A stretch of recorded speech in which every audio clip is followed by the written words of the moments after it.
Hello everyone, welcome to Wizard Educational Institute. সদায়ৰ দৰে আজিও আমি কিছুমান ইম্পৰ্টেণ্ট কাৰেণ্ট এফেয়াৰ্ছ টপিকছ আলোচনা কৰিম। আজিৰ প্ৰথম টপিকটো হৈছে supreme court on Aadhaar and electoral rolls. এই টপিকটো GS paper 2 polity and governance আৰু GS paper 3 technology in governance and e governance এই টপিকবোৰৰ পৰা ইম্পৰ্টেণ্ট হয়। নিউজত আছে সুপ্ৰিম কোৰ্টে ইলেকশ্যন কমিশ্যনক ডাইৰেকশ্যন দিছে যাতে ইলেকশ্যন কমিশ্যনে আধাৰ কাৰ্ডক প্ৰুফ অফ আইডেণ্টিটি হিচাপে একচেপ্ট কৰে। এইটো লৈ পেলাই এটা বিতৰ্ক চলি আছে বিহাৰত যে ইলেকশ্যন কমিশ্যন অফ ইণ্ডিয়াই টোটেল 11টা একচেপ্টেড লিষ্ট দিছে। এইকেইটা ডকুমেণ্ট ইলেকশ্যন কমিশ্যনে একচেপ্ট কৰে as a proof of identity accept Aadhaar, আৰু তাক লৈ পেলাই বহুতে পেটিশ্যন ফাইল কৰিছিলে সুপ্ৰিম কোৰ্ট। আৰু সুপ্ৰিম কোৰ্টে বহুতবাৰ কৈছে যে আধাৰ কাৰ্ডক প্ৰুফ অফ আইডেণ্টিটি হিচাপে একচেপ্ট কৰিব লাগে, not as a citizenship but as a proof of identity. The order restored focus on inclusion, accountability and transparency in electoral processes. So Biharot ki hoy ase SIR Special Intensive Revision. Hoine etu Article 324 or underot Election Commission e conduct kore aru logote Representation of People's Act 1950 Section 21 or underot ei SIR to conduct kora hoy. Okay, ekita important hoy. Section 21 under Representation of People Act 1950 and Section 324 our constitution jitu ase. All right, key points from the verdict. Ei jitu verdict tot koise je Aadhaar card use koribo lagibo, Aadhaar card to accept koribo lagibo. Aadhaar may only be used as proof of identity but not as a citizenship verification. EC officials can verify authenticity like other accepted documents. আকৌ election কমিশ্যনৰ official সকলে এইটো verify কৰিব পাৰিব এইটো fraud হয় নে ফৰ্জাৰী কৰি পেলাই নাম হলনি কৰিছে। তো এইটো পাৱাৰ ইলেকশ্যন কমিশ্যনৰ আণ্ডাৰত কাম কৰা অফিচিয়েল সকলৰ তাত থাকিব, কিন্তু আধাৰ কাৰ্ডটো একচেপ্ট কৰিবই লাগিব। এইটো কথা সুপ্ৰিম কোৰ্টে কৈছে। কোৰ্ট ক্ৰিটিচাইজ পেনালাইজিং অফিচাৰ্ছ হু একচেপ্টেড আধাৰ ডিপজিটছ প্ৰিভিয়াছ অৰ্ডাৰ্ছ। এনেকুৱা ধৰণৰ কথা ওলাইছিলে যে ইলেকশ্যন কমিশ্যনে পেনালাইজ কৰি আছে যিবিলাক অফিচাৰে আধাৰ কাৰ্ড একচেপ্ট কৰিছে as a proof of identity, সিহঁতক পেনাল্টি দিব লগা হৈছিলে। চ' এইটো ক্ষেত্ৰত সুপ্ৰিম কোৰ্টে কৈছে যে তেনেকুৱা কৰিব নালাগে।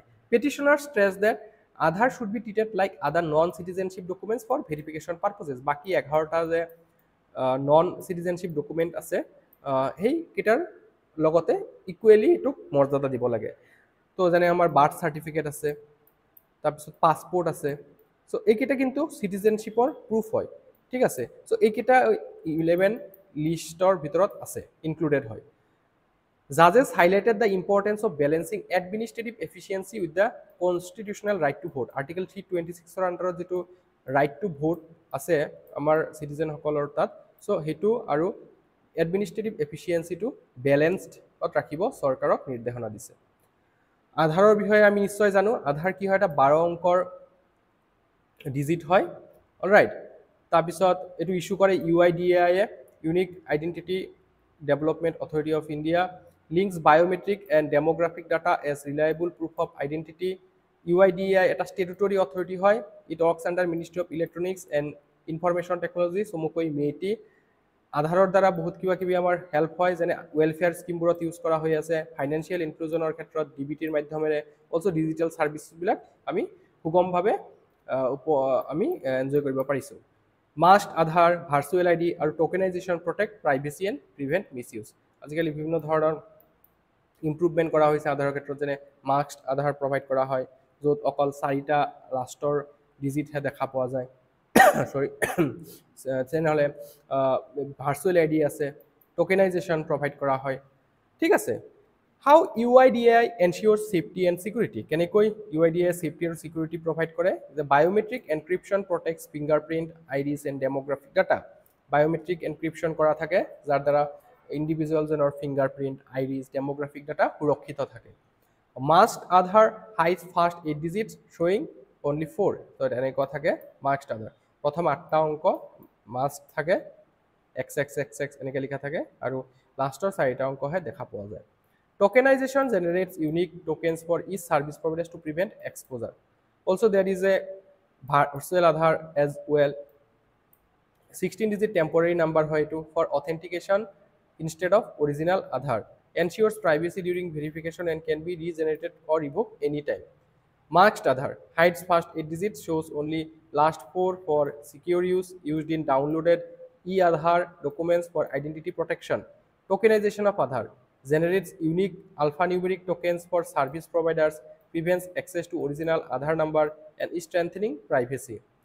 Next topic to hoise Grand Ethiopian Renaissance Dam GERD যেটো ইথিওপিয়াই ডেভেলপ কৰিছে আৰু ইয়াক লৈ পেলাই প্ৰটেষ্ট হৈছে ইজিপ্তত ইজিপ্তে ফৰ্মেলি ইউনাইটেড নেশ্যনত প্ৰটেষ্ট কৰিছে যেহেতু ইজিপ্ত এটা ডাউনষ্ট্ৰীম কান্ট্ৰি হয় সো হিহতৰ ড্ৰটৰ দৰে সিচুৱেচন হোৱাৰ সম্ভাৱনা আছে বুলি এটো কমপ্লেইন কৰিছে ইউনাইটেড নেশ্যনত তো আমি গ্ৰ্যান্ড ইথিওপিয়ান ৰেনেসা ডেমৰ বিষয়ে আলোচনা কৰিম যি টপিকটো GS paper 2 international relations also GS paper 1 geography old physical geography rivers এই টপিকবোৰৰ পৰা ইম্পৰ্টেন্ট হয় Ethiopia inaugurated the GERD grand Ethiopian renaissance dam আফ্ৰিকাৰ largest hydroelectric project till date এটো গোটেই আফ্ৰিকা মহাদেশৰ লাৰ্জেষ্ট হাইড্ৰোইলেক্ট্ৰিক প্ৰজেক্ট হয় Ethiopia calls it a national and pan-African achievement, while Egypt lodged a formal protest at the United Nations Security Council, calling it an existential threat to its water security. The dam has become both a unifying symbol for Ethiopia and a source of regional tension. So, প্রথমতে আমি GERD এর বিষয়ে শিকিলো এটো location কোত হয় Benishangul Gumuz region western Ethiopia near Sudan border এই যেটো দেখা পাইছে ইথিওপিয়া ইয়াত আছে সুদান এই ইথিওপিয়া সুদান বৰ্ডাৰৰ ওচৰতে এই গ্ৰ্যান্ড ইথিওপিয়ান ৰেনেসা ড্যামটো বনোৱা হৈছে it is build on the blue Nile blue নীল নদীৰ ওপৰত বনোৱা হৈছে এটা হৈছে হোৱাইট নীল আৰু এটা হৈছে ব্লু নীল সো ব্লু নীল নদীৰ ওপৰতহে এটো বনোৱা হৈছে আৰু ব্লু নীল আৰু এই যেটো হোৱাইট নীল আছে এটো গৈ পেলাই মিলাই খাৰ্টুম নামৰ জাগাটো সুদানৰ খাৰ্টুম নামৰ জাগাত এই ব্লু নীলটো আৰু হোৱাইট নীলটো গৈ পেলাই মিলাই ইম্পৰ্টেন্ট হয় বহুত ইম্পৰ্টেন্ট আপোনালোকে ফ্যাক্টটো মনত ৰাখিব কনস্ট্ৰাকশন এই যেটো জিআৰডি আছিলে এটো এপ্ৰিল 2011 চনত নিৰ্মাণ কৰা আৰম্ভ কৰা হৈছিল it is build by Italian firm we build estimated 4 ৰ পৰা 4.2 বিলিয়ন ইউএছ ডলাৰ খৰচ হৈছে ক্যাপাসিটি হৈছে 74 billion cubic metres of water মানে ইমানখিনি পানী জমা ৰাখিব পাৰে It is designed to produce 5150 megawatt of electricity, doubling Ethiopia's electricity capacity. Ethiopia's electricity capacity আছে এতিয়া 5150 megawatt লৈ বাঢ়িব যেটো ডাবল হয় actually record largest dam in Africa by power capacity এই যেটো ড্যাম হয় এটো আফ্ৰিকাৰ ভিতৰত সবতকে লাৰ্জেষ্ট হয় কিন্তু আমি যদি ওয়াৰ্ল্ড ওয়াইড চাও এটো ইমান টপ 10 ৰ ভিতৰতো নাই কিন্তু আফ্ৰিকাৰ ভিতৰত top 1 Significance for Ethiopia It boosts electricity generation, doubling Ethiopia's power capacity. ইয়াৰ জৰিয়তে ইথিওপিয়াত ইলেক্ট্ৰিসিটি জেনাৰেশন বাঢ়িব এতিয়াও যদি চাই ইথিওপিয়াৰ অলমোস্ট 45% মানুহে ইলেক্ট্ৰিসিটি দেখা পোৱা নাই সো আমি ক'ব পাৰিম ইলেক্ট্ৰিক্যালি স্যাচুৰেটেড হ'ব supports industrialization electrification and regional energy exports also Ethiopia regional যিবিলাক দেশ আছে এবিলাকত এক্সপোর্ট কৰিব পাৰিব ইলেক্ট্ৰিসিটি seen as a unifying national project amid internal political divides concerns of downstream nations downstream নেশনবোৰ কনসাৰ্ন আছে যেন ইজিপ্টে কৈছে যে যেহেতু ইজিপ্ট নীল নদীৰ ওপৰত অলমোস্ট 97% ওয়াটাৰৰ কাৰণে ডিপেন্ডেন্ট হয় আৰু এই কাৰণে জিআৰডি এক্সিস্টেন্সিয়াল থ্ৰেট হিচাপে দেখা বিচাৰি আছে ইজিপ্টছ অ্যাকশন ইজিপ্টে ফৰ্মেলি ইউনাইটেড নেশ্যন সিকিউৰিটি কাউন্সিলত কমপ্লেইন কৰিছে and claims the unilateral filling violates international law সুদানতো কনসাৰ্ন ৰেইজ কৰিছে over flood risk and unpredictable water flow so ইয়াৰ কাৰণে USA World Bank Russia UAE African Union সবে এটা মিডিয়েটৰ হিচাপে কাম কৰিছে কিন্তু একো কামত অহা নাই ইথিওপিয়া স্ট্যান্ড ইথিওপিয়াই কৈছে যে যেহেতু এটা হাইড্ৰোইলেক্ট্ৰিক প্ৰজেক্ট হয় গতিকে এটা খালি অকল পানী এৰিবহে এটো পানী সঞ্চয় নকৰে আনলাইক ইৰিগেশন স্কিমস ইৰিগেশন জলসিঞ্চন প্ৰযুক্তি প্ৰজেক্ট বিলাকত কি হয় যে পানী সঞ্চয় কৰা হয় কিন্তু যেটো এটো এটা হাইড্ৰোইলেক্ট্ৰিক প্ৰজেক্টত পানী এৰি দিয়া হ'ব সো ডাউনস্ট্ৰীম ৰিজন যিবোৰ আছে যেনে আপোনালোকে চালে ইথিওপিয়া আছে সুদান আছে সাউথ সুদান আছে সো এই দেশবোৰৰ কোনো ক্ষতি নহয় এবাউট দা নীল ৰিভাৰ নীল নদী longest river in the world আমি এটো জিকেট পঢ়ো সবেই জানি নিশ্চয় যে পৃথিৱীৰ ভিতৰত আটাইতকৈ দীঘল নদীখন হৈছে নীল নদী কিমান দৈৰ্ঘ্য 6650 কিলোমিটাৰ আৰু এটো কোৰ পৰা কলৈ ফ্লো হয় একেবাৰে আমি সাউথৰ পৰা নৰ্থলৈ যায় ইকুৱেটৰৰ দক্ষিণ মূৰৰ পৰা আৰম্ভ কৰি পেলাই একেবাৰে মেডিটেৰেনিয়ান সীত গৈ পেলাই পৰেগে এনেকে গৈ পেলাই সো ইয়াতে আপোনাৰ লেক ভিক্টোৰিয়া আছে টেনজানিয়াত সো এপৰা হোৱাইট নীল আৰম্ভ হয় হোৱাইট নীল আৰম্ভ হৈ পেলাই এনেকৈ গৈ পেলাই খাৰ্টুম গৈ পালে। তো এইপিনে আছে লেক টানা যিটো আছে ইথিঅ'পিয়াত, ইয়াৰ পৰা আমাৰ ব্লু নীল আৰম্ভ হয়, ব্লু নীল গৈ পেলাই এইখিনি খাৰ্টুমত মিলে। চ' ইয়াতে ব্লু নীল আৰু হোৱাইট নীল মিলিত হ'ল। তাৰপিছত এইটো ওপৰৰ পিনে গৈ থাকিব, এতিয়া ইজিপ্তৰ মাজেৰে গৈ একেবাৰে মেডিটেৰিয়ান চিত পৰে। ঠিক আছে। Basin কভাৰ্ছ 11 countries including Tanzania, বুৰুণ্ডি, Rwanda, Democratic Republic of Congo, Kenya, Uganda, south Sudan, Ethiopia, Sudan and Egypt. Branches দুটা মেইন ব্ৰাঞ্চ, এটা হৈছে ব্লু নীল আৰু এটা হৈছে হোৱাইট নীল। ব্লু নীলটো ক'ত অৰিজিনেট হয়? লেক টানা Ethiopia.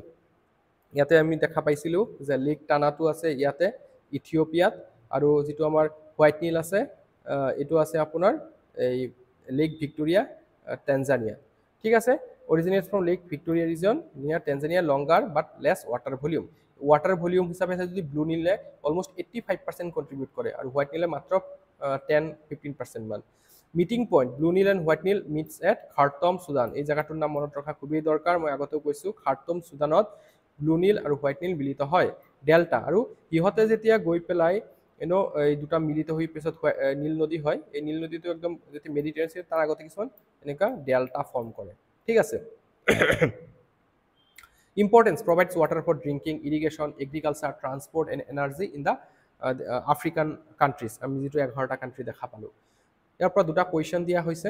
Consider the following statements regarding the grand Ethiopian renaissance dam GERD. It is located on the White Nile near the Kenya Uganda border. Not true. White Nile ওপৰত নহয়, actually Blue Nile ওপৰত আছে, আৰু এইটো আপোনাৰ Sudan বৰ্ডাৰৰ মাজত আছে, হয়নে?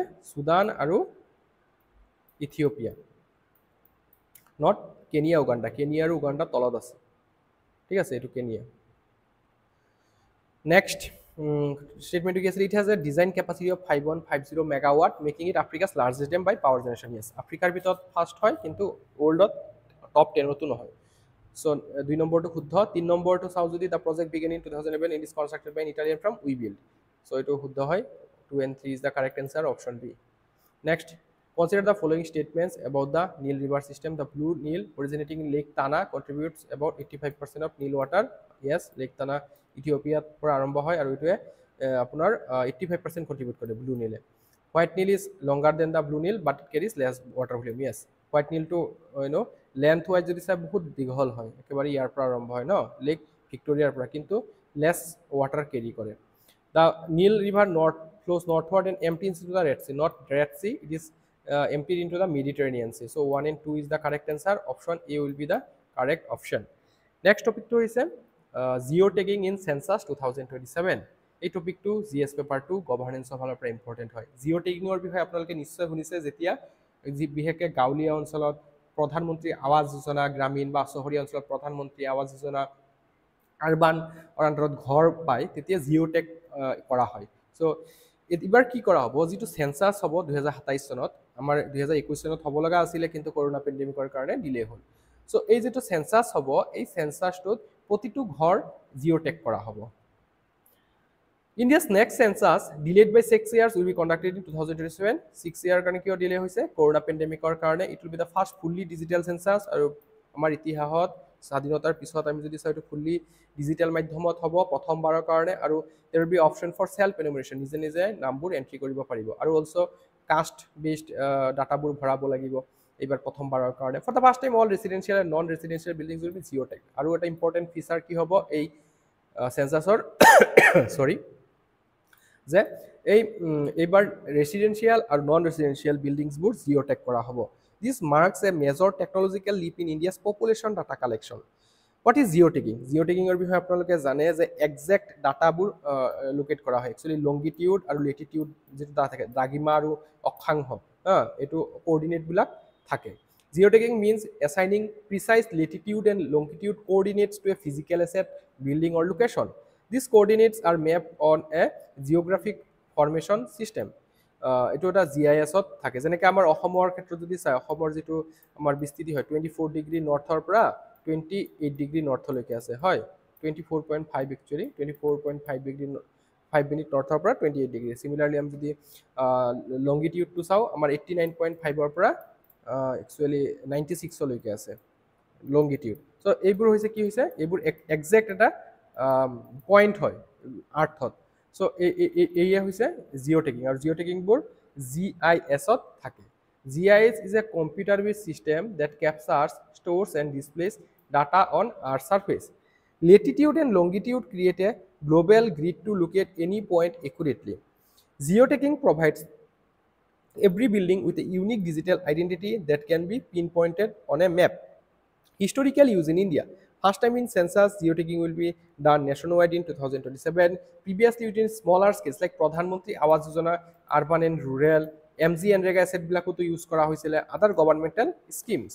তাৰপিছত যদি চাই it has helped in transparency and accountability in asset creation. Geotagging in census 2027. The enumerator will be geotagging is building during house listing operations in April to September 2026. So আমি আপোনালোকে জানে যে অক্টোবৰৰ 1 তাৰিখটো ৰেফাৰেন্স ডেট হিচাপে লোৱা হৈছে Himalayan ষ্টেটবোৰৰ কাৰণে যিবিলাক হিলি ষ্টেট আছে আৰু বাকি আমাৰ ষ্টেটবোৰৰ কাৰণে 1 মাৰ্চ 2027 চনটো ভিত্তিবৰ হিচাপে লোৱা হৈছে সো সেপ্টেম্বৰলৈকে এই হাউস লিস্টিং অপাৰেশনটো কমপ্লিট হৈ যাব তাৰ পিছত আৰম্ভ হ'ব population এনুমাৰেশন it will begin in February 2027 for the other states আৰু আগতে আৰম্ভ হৈ যাব এই নৰ্থ ইষ্টাৰ্ণ আৰু হিমালয়ান ষ্টেটবোৰৰ কাৰণে হিলি ষ্টেটবোৰৰ কাৰণে actually alright so benefits of geotagging কি বেনিফিট হ'ব পাৰে এটা একুৰেসি আহিব অলৱেজ এটো শুদ্ধ হয় then workload management transparency and accountability evidence based policy urban planning disaster ম্যানেজমেন্টত সহায়ক হ'ব ডিজিটাল ইন্টিগ্রেশন সো এইবিলাক আমাৰ সুবিধা হ'ব লগতে চ্যালেঞ্জেস ইন জিঅ'টেগিং যে privacy concern digital divide data security and training needs এইবোৰৰ আমাৰ ফোকাস কৰিব লাগিব এইবোৰ কিছুমান প্ৰত্যাহ্বান দেখা যাব পাৰে সো এই টপিকটোৰ পৰা প্ৰিলিমছৰ কাৰণে এটা কোৱেশ্চন দিয়া হৈছে প্ৰেক্টিস কৰি চাওক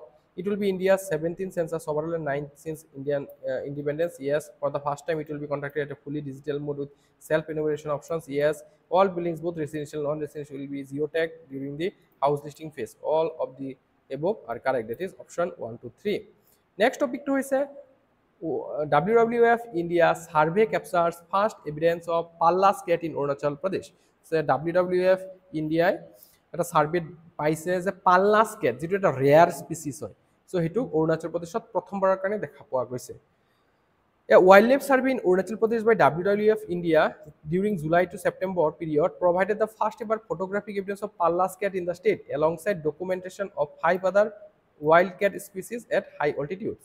Key findings of the survey. So ইয়াত কি দেখা পোৱা গৈছে যে conducted by WWF India with support from local communities and the Arunachal Pradesh Forest Department of the project reviving Trans-Himalayan rangelands.